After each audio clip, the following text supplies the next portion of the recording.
Olá a todos, nesse vídeo farei uma breve apresentação do que foi o projeto intitulado Impressões do Golpe, representações dos jornais sobre o golpe que implantou o Estado Novo em 1937 e o Levante Integralista em 1938. Meu nome é Bernardo Ferreira Morello, sou pesquisador voluntário desse projeto, orientado pelo professor Jefferson José Keller. O projeto pertence ao Programa Institucional de Voluntários de Iniciação Científica, ou PIVIC da UFOP.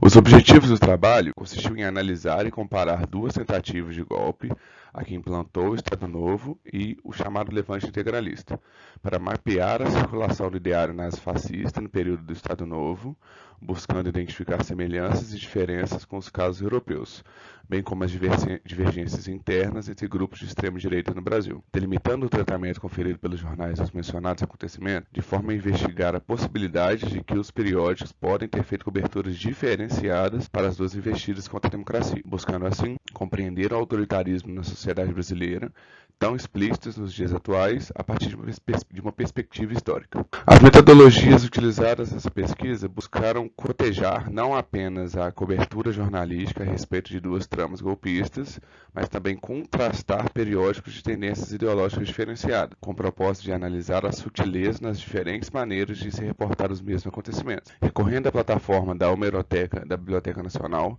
a qual disponibiliza acervos completos de jornais, utilizamos, de um lado, o Correio da Manhã e o Jornal do Brasil, órgãos de tradição liberal, e de outro, lemos o jornal À Noite, publicações oficiosas ligadas diretamente ao Estado Novo. Levamos em conta a transformação dos acontecimentos em fatos pelos jornais. O partidarismo dos jornais não foi considerado um problema para essa pesquisa. O viés dos periódicos, afinal, foi um dos principais elementos buscados nessa investigação, de modo a compreender os últimos como agentes históricos que registram os acontecimentos e atuam para confirmá-los. Os resultados obtidos, a partir da leitura do jornal, nos permitiram identificar a diferença abismal na forma como estes retrataram os dois golpes separadamente. É notável o apoio ao regime varguista, afirmando diversas vezes que o mesmo era um governo democrático e distante dos regimes nazifascistas, afirmando também que qualquer que seja o viés ao partido político, se não apoiavam Vargas, todos eram vilões da nação e, consequentemente, do seu líder,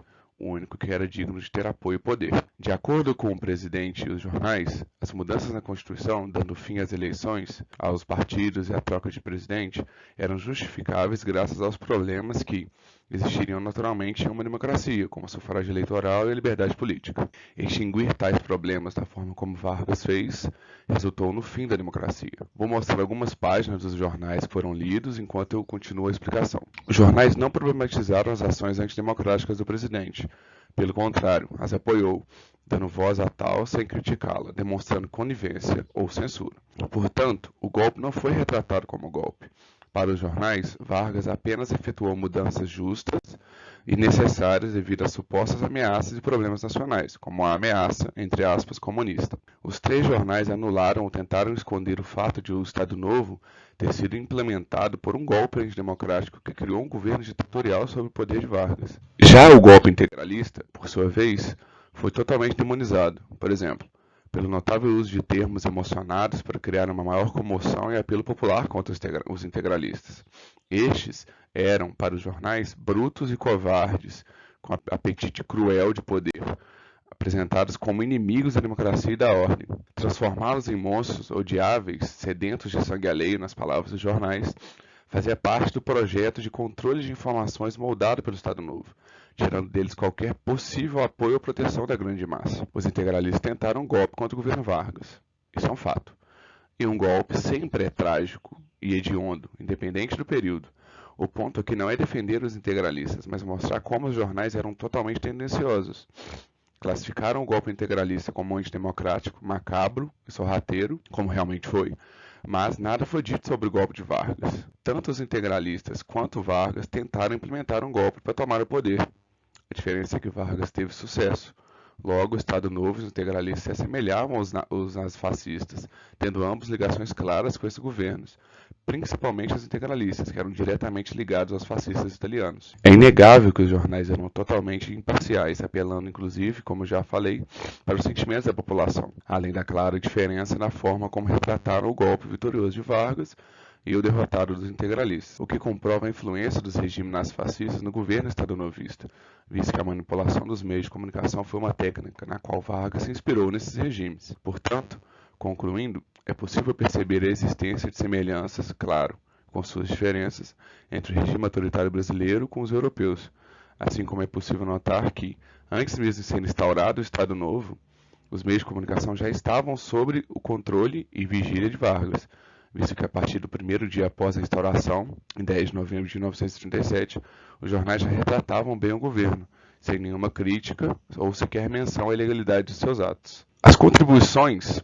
do projeto contribuem para ampliar os conhecimentos sobre o autoritarismo nacional, assim como os conhecimentos do período em questão, demonstrando, a partir do uso de jornais como fontes, como funcionava o governo estadonovista e suas questões, assim como demonstrando que a história é feita a partir de fontes analisáveis e disponíveis, e não a partir de achismo e conclusões sem embasamento. É por meio dessas fontes jornalísticas pude demonstrar como o extremismo político é uma arma de dominação e de controle que resulta no fim das liberdades e dos direitos.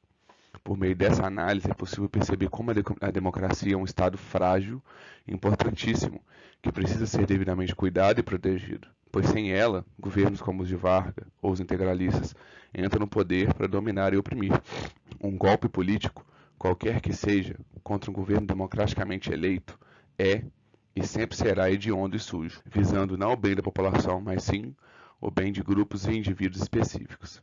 O poder público e político vem por meio do voto e não da força. Por fim, gostaria de fazer um profundo agradecimento ao FOP pela oportunidade de participar de um projeto tão enriquecedor e produtivo como o PIVIC. Além disso, agradeço igualmente ao meu orientador por todo o apoio e disposição que teve para comigo e com a nossa pesquisa, assim como agradeço demais à plataforma da Hemeroteca da Biblioteca Nacional, a qual disponibilizou os acervos completos dos jornais. Sem esses três componentes, essa pesquisa não seria possível.